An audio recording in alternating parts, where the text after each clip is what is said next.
मोठी बातमी आहे, ज्यांना शिवसेनेत परतायचंय त्यांनी मातोश्रीवर यायचं असं राऊतांनी म्हटलेलं आहे। शिवसेना ही एकच आहे। अंबादास दानवेंच्या वक्तव्यावरती संजय राऊतांनी ही टीका केली असल्याचं पाहायला मिळतंय।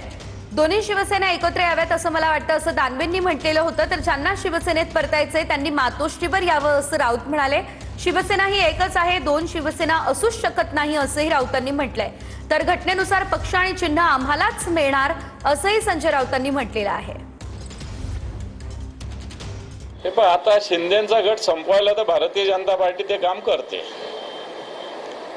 जी बाळासाहेबांच्या विचाराने उद्धवजीच्या नेतृत्वाखाली शिवसेना हिला कोणी संपवू शकत नाही।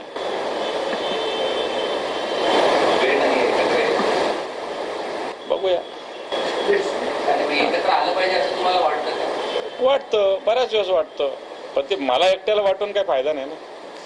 शिंद्यांबरोबर जे लोक आहेत तो पक्ष नाहीच आहे ना। निवडणूक आयोगाच्या भ्रष्ट कारभारामुळे त्यांना तात्पुरतं चिन्ह मिळालेलं आहे आमचं, आणि सुप्रीम कोर्टाच्या दिरंगाई वृत्तीमुळं खटला चालत नाही। ज्या दिवशी खटल्याचा निकाल लागेल तो खटल्याचा निकाल आमच्या बाजूनच लागेल, आणि तो आमच्या बाजूनं लागेल म्हणून त्या निकालाला सारख्या तारखा दिल्या जात आहेत। घटनेनुसार पक्ष आणि चिन्ह आम्हालाच मिळणार आहे। पण आता जर कोणाला असं वाटत असेल तर उद्धव साहेबांशी चर्चा करू, त्यांनी मागे फिरलं पाहिजे, पण काही लोकांना नक्कीच प्रवेश मिळणार नाही।